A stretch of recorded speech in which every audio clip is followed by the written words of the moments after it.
Bonjour.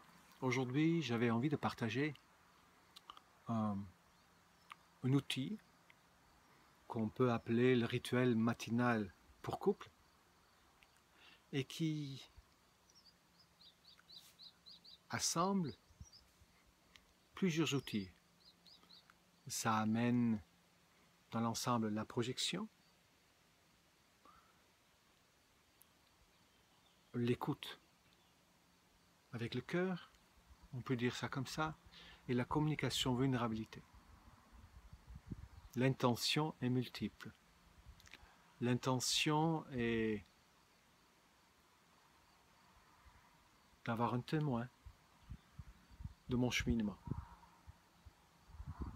d'exprimer face à la vie ce dont je suis conscient, pour que la vie entende ce que j'ai compris. Mais par rapport au couple, surtout, de permettre à chacun, de par une expression vulnérable, d'être au même niveau. Pendant que souvent, quand j'accompagne de couples, il y en a un qui domine et l'autre qui est dominé. Quelque chose qui parfois change, mais souvent c'est assez stable, lié aux blessures, bien évidemment. Alors comment ce rituel peut se faire? Si moi je le fais, j'applique le miroir tout le temps. Donc je me connais bien. Et dans ce cas-là, juste avant le repas,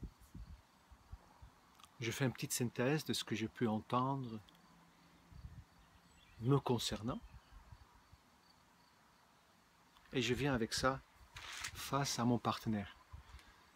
Si je n'ai pas pris le temps, ou si je n'ai pas eu le temps de faire ça, ce qui est le cas avec la plupart des gens que j'accompagne, parce que c'est quand même une espèce de, comment dire, protocole ou discipline quotidien qui demande une présence. Mais dans ce cas-là, ça peut se faire de manière très simple. Avant d'aller manger ensemble, chacun prend une feuille de papier et note sur la feuille, comme ça, à la queue leu-leu, par rapport à 5 personnes de son choix, un jugement concernant cette personne. Cette personne est trop ceci, ou trop cela, ou pas assez ceci, ou pas assez cela. Il prend 5 personnes suivantes, à qui, ou 3, ou peu importe la quantité, mais c'est juste pour avoir une idée, à qui il va donner volontairement de conseils. Voilà. Il va s'imaginer que si j'aimerais que ta vie soit meilleure, mais qu'est-ce que je te conseille de faire? Il peut prendre 3, 4, 5 personnes suivantes, avec lesquelles il va noter, mais d'où vient le problème de cette personne? Ça, c'est une base. Ensuite, il va réfléchir, il va prendre par exemple la personne avec qui vraiment il est en difficulté. Ça se peut qu'il y a 1, 2, 3 personnes avec qui vraiment il y a un conflit. Et dans ce cas-là, il note ce qui est insupportable chez cette personne. Ensuite, il va peut-être noter les conseils qu'il a reçus. Ensuite, il va noter les sujets dont il a entendu d'autres personnes en parler entre eux. Peut-être quelque chose où il a entendu son partenaire parler avec quelqu'un d'autre au téléphone. Le sujet ou le conseil, peu importe ce de quoi ça parle, mais il le note. Une petite phrase. Après, il va peut-être noter des pathologies qu'il a lui-même. Et s'il n'y en a pas, des pathologies des personnes tout proches de lui. Bien sûr, une pathologie, ça se décode. Avec, par exemple, le livre de Lise Bourbeau qui s'appelle « Ton corps dit aime-toi » ou le livre de Jacques Martel, le grand dictionnaire de malaise et de maladie. Mais ça se décode. Ensuite, il regarde s'il y a quelque chose dans son matériel qui ne fonctionne pas. et il cherche à trouver le décodage logique, ce que ça veut dire. Par exemple, si c'est une imprimante, mais peut-être je n'imprime pas. Si c'est le phare de ma voiture, mais peut-être il y a quelque part où je ne vois pas. En tout cas, le matériel, ça se décode aussi. Et ensuite, il va peut-être regarder les rêves. Et le rêve aussi, bien sûr, ça se décode. En sachant que le rêve diurne dans lequel on vit et le rêve nocturne, ce n'est que un suivi logique de la même histoire. Ensuite, il va peut-être regarder quel est le passage du livre que je suis en train de lire, de quoi ça parle, quel est le film, le message que j'ai vu dans le film que je viens de regarder, qu'est-ce que j'ai entendu au journal, de quoi ça parle les SMS que j'ai reçus, quel lapsus révélateur est-ce que j'ai eu, quelle chanson est-ce que j'ai fredonné spontanément, quel est le texte qui va avec, quelle pensée spontanée est venue dans mon esprit pendant que j'étais en train de conduire. Ça m'arrive parfois que je pense à quelqu'un, que je donne un conseil pendant que c'est pas nécessairement volontaire. Qu'est-ce que j'entends soudainement au journal, à la radio? Quand j'allume la radio, quelle chanson se met spontanément? Quel est le texte? À quoi ça fait allusion? Les coïncidences, j'ai déjà dit, il me semble. Et il fait comme ça une liste de toutes les possibles messages, miroirs, coïncidences qui sont là.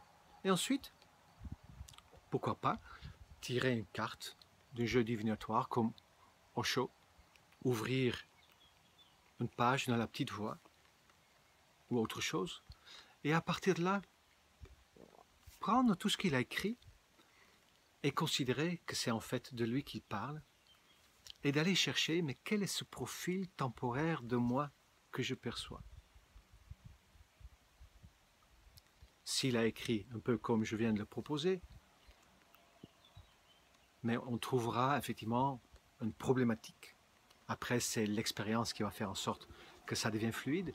Il y a des sources par rapport au problème et il y a peut-être même des propositions de solutions.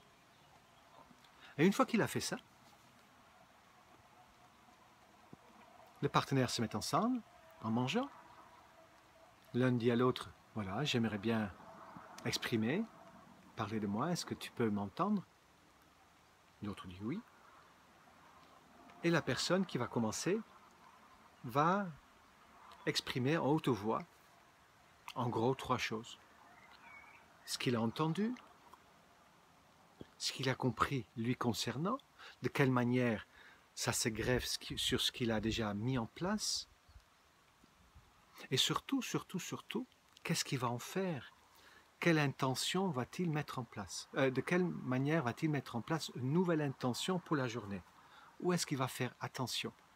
Il va essayer peut-être d'en créer un défi, un outil, mettre en place quelque chose. Une fois qu'il s'est exprimé comme ça, son partenaire, disons, il fait comprendre qu'il a fini, bien sûr, et son partenaire dit, voilà, je t'ai entendu dire, et il va faire une synthèse avec le mot qu'il a utilisé, pas une interprétation, hein, une petite synthèse, je t'ai entendu dire ceci, cela et cela et cela, que tu as telle difficulté, que là tu es à côté de la plaque, que ça viendrait éventuellement de là, et que tu as choisi telle voie de passage, telle solution, tel outil pour contrer ça. Est-ce que c'est bien ça? Et l'autre valide, oui, c'est bien ça, ou dit, oui, c'est ça, mais il me manque telle et telle facette. Dans ce cas, l'autre corrige, voilà, je t'ai entendu dire que telle facette manquait, est-ce que c'est bien ça? Oui, c'est bien ça. Et à partir de là, le partenaire continue et dit, il y a 2 possibilités. Soit il recommence à nouveau, comme si l'autre n'a pas parlé, et il fait par rapport à ce que lui il a compris, ou, et c'est ce que je préfère à la limite, il dit, voilà, ce que tu me dis, ce que j'entends de toi, ça vient me chercher moi à tel endroit. Interdiction, bien évidemment, d'enfoncer le partenaire en disant, oui, c'est vrai, tu es égoïste, oui, c'est vrai, tu n'arrives pas. Non, non, non, non, non, non. Ça, c'est pas vulnérable, ça, c'est plutôt dominant-dominé.